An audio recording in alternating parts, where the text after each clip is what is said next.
and then the people that you have left just run as far to the left as possible. Well, certainly when you look at certain institutions, I think that one of the things that people on both sides of the aisle are constantly looking at is, has the institution suffered such capture that there is just no capacity to fix it? And when you talk about the universities, I'm not going to blame conservatives for the failure of the universities because they haven't been present in major positions at universities since effectively the late 1960s. And you can go read Shelby Steele's work on this, where he talks about how, he's now a conservative Black person. He was a liberal Black person at the time. He was actually quite a radical Black activist at the time in the 60s. And he talks about walking into the office of liberal administrators who are largely on his side with regard to civil rights and being a radical, him claiming that the systems of the university were inherently broken, were inherently wrong, unfixable. And he talks about this, it's a very evocative episode where he's talking about how he's smoking. And as he's smoking, the ash is growing more and more, and the ash falls down on this very expensive carpet. And the president of the university, who's listening to him rant and rave, Shelby Steele says, I thought he was going to say something about this. I mean, I was wrecking like $1,000 carpet in his office being a jackass. And instead, I could see him wilt inside. I could see him collapse. He didn't have the institutional credibility or the intellect or sort of the spiritual strength to just say, listen, I agree with you on some of these things, but you're acting like a jackass. And what you see in the late 1960s and early 1970s is, in fact, the collapse of these institutions to the point where by the time I was going to college, there was this radical disproportion between conservatives and liberals. And the problem is that when it comes to a system like the universities, basically, you have to separate the universities off into two separate categories. One is STEM, where the universities are still pretty damn good. American universities, when it comes to STEM, are still leading universities in the world. Harvard's main creations these days are coming from actual hard science fields. Then you have the liberal arts field, in which you basically have a self-perpetuating elite, because that's actually how dissertations work. If you have somebody who's very far to the left and you decide that you're going to write a dissertation on the history of American gun rights, the chances that that is going to be approved by your dissertation advisor are much lower than if you happen to write something that tends to agree with the political positions of your dissertation advisor. Now, listen, I think there are open and tolerant professors, even in the liberal arts at these universities. I went to these universities, right? I went to UCLA, I went to Harvard Law School. When I was at Harvard Law School, one of my favorite professors was Lani Guinier. Lani Guinier, they tried to appoint her, I believe, Secretary of Labor under Clinton, and she was too liberal, and she got rejected. So she was like a full-on communist. By the time I went there, she was great. We had debates every day. It was wonderful. She used to write me recommendations for my legal jobs after we left. Randall Kennedy, I don't agree with him very much. Randall Kennedy was a terrific professor. There are some professors who are like this. Unfortunately, there tends to be in these echo chambers more and more ideological conformity that is rigorously enforced, and it is by left on left. So, for example, when I was at Harvard Law School, the president of the university was another president who ended up being ousted, Larry Summers. Larry Summers had been the Secretary of Treasury under Bill Clinton, and he made the critical error of suggesting that perhaps the dearth of women in hard sciences in prestigious positions was due to possibly two factors that people were refusing to talk about. One was the possibility that women actually didn't want to be in hard sciences at nearly the rates that men do, which happens to be true. And two was the distribution of STEM IQ, right? Which is something that you certainly were not allowed to talk about. The idea that the men's bell curve when it comes to IQ, particularly on STEM subjects, tends to be shallower than the women's bell curve. So when you get to the very end of the bell curve, what you tend to see is a lot of really dumb guys and a lot of really smart guys. And so when you're talking about the top universities, maybe that has something to do with the disproportion. And he's trying to explain that to say that our systems are not discriminating. If we end up with more men than women, maybe more men are applying and more men are qualified. That's quite. He was ousted for that by a left-wing faculty and general alum network at Harvard University.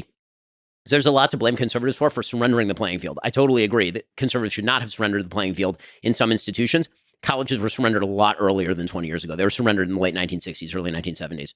Yeah, so I think that a couple things. So one of the big issues that I have with kind of like this, I don't know if we call it era of Trumpism or populism, is this total disregard for institutions and this disconnect from participation in the system. So it's one of the big things that I fight with progressives about, who cares because they're all 20 years old, they don't vote anyway. But it's another thing that I notice with a lot of people that are Trump voters, Trump fans or whatever, is this idea where we say this institution is irrevocably destroyed. It's irredeemable. It can't be saved. Nothing that we do can fix it.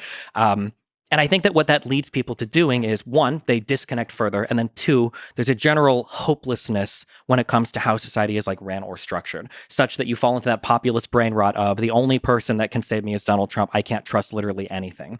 And I think that when you start driving people into that direction, all it does is it further amplifies all the problems that you're complaining about. So That's one of the reasons why when we talk about like conservative participation, I want there to be more conservatives that are trying to participate in academia. But I feel like the leading thought or the leading speaking out against it is basically saying it's a waste of time. It's completely lost. So I think that the alternative to that is that you're seeing on the right a growth of, for example, alternative universities. Saying, yeah, but this is the worst thing. No, I don't think so at all. I think competition is a great way of incentivizing some change on behalf of universities that may have forgotten that there's an entire other side of the aisle in the United States. No shot. I don't think even you think that. So first of all, let me make clear. Go. I think the entire educational system at the upper levels, if you're not in STEM, is a complete scam. I think it's a complete waste of money. I think it's a complete waste of time. And I think that it's all it is a formalized, very expensive sorting mechanism for people of IQ. That's all it is. People take an SAT, you go to a good school, you take 4 years of bullshit. I know, I did it at UCLA. And then we analyze based on your degree where you should go to law school. I could have gone directly from high school to law school with maybe 1 year of training and then done 1 year of law school and been done. Okay, the reality is that this is a giant scam. And this, again, is a bipartisan problem, but it's just a generalized problem. We have, you want to talk about things that hurt the lower classes in the United States? The bleeding of degrees up is so wild and crazy. There's so many jobs in the United States that should not require a college degree that we now require a college degree to do, because there was this weird idea that came over Americans where they mistook correlation for causation. They would say, oh, look, people who go to college are making more money than people who don't go to college. Therefore, everyone should go to college. Well, maybe the reason is because people who are going to college were better qualified for particular jobs because on average, not all the time, but on average, a lot of those people were smarter and making more money because of that. And so all you've done is you've now created these additional layers of stratification. So a person who used to be able to get a job with a college degree now has to have a postdoc degree in order to go get that degree. A person who used to be able to just graduate high school, now it's de facto, you got to go to JUCO and then you got to go to college, or nobody's even going to look at your resume. It's really, really terrible for people who can't afford all of that. It's led to this massive increase in educational cost that is inexplicable, other than this particular sort of bleed up. And by the way, federal subsidies for higher education. Again, one of my problems with federal subsidies for higher education, I'd love for everyone to be able to go to college if qualified to do so and if it is productive. But one of the things I did when I went to law school is I took loans because a bank said I was going to get my money back if I got a law degree from Harvard. But you know when you're not going to get your money back? If you're a bank, you're not going to lend to some dude who wants to major in, art theory, because is that a good bet? There's no collateral, right? If I give a loan for a house, I can go repossess the house. How do I repossess your garbage college degree from UCLA? There's no way to do that. So, this is the broader conversation about education in general. I think the educational system is cruising for a bruising. And I think all that's necessary for it to completely collapse on the non-STEM side where you actually learn things is for people who employ to simply say, give me your SAT score and I will hire you for an apprenticeship directly out of high school. That it would cut out so much of the middleman. But as far as the general point that you're making about institutions, I may disagree on the education and how far it's gone. In general, I agree with you. So it's in general, I agree.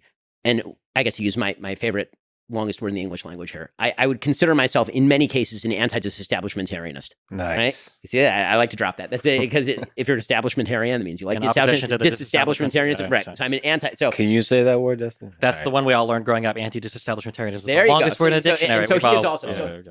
But. And then some kid in your group would say, well, what about supercalifragilistic? And then you would, what about pneumal ultramicroscopic? Or the science terms. Yeah, exactly. Or what about the 7,000 letter thing that's from part of biochemistry? I got my education in the Soviet Union, so we just did math. We didn't learn any of this. That's why you're a useful person. Soviet Union math was that 1 + 1, how to make that equal 3? We know long words, and he streams on the internet, and I talk for a living. So anyway, the point is that I don't disagree that there is a general populist tendency on all sides of the aisle to look at the institutions and then throw them overboard. I think that some of that is earned by people who are in positions of power at institutions who have completely undermined the faith and credibility of those institutions. I think that you have to examine institution by institutions which ones are salvageable and which ones are not. So I'm not a full anti-disestablishmentarianism. I'd be partially in that camp. There are certain institutions like higher education in the liberal arts that I think we may be better off without. And then there are certain institutions like, say, participation in American government, where when people talk about we need a revolution, I'm like, no, we don't. That's not a thing. We need an evolution. We need change. We can use the system. And but I think you have to you have to look at it industry by industry, just institution by institution. On that position on institutions, do you think Biden or Trump would side with you more? As far as the institutions, I think the institutions in the United States at the governmental level are robust. I think the social institutions are fair. Yeah, but I'm just curious on your general view of institutions. Do you think Biden or Trump would side with you more on how you view them? I think that in rhetoric, Biden would, and then I think that he would tear out the face of the institution and wear it around like a mask, like Hannibal Lecter. I mean, that's my actual. He resisted some people's calls to pack the court and. Yes, because I think that his use of executive power was greater than that of Donald Trump.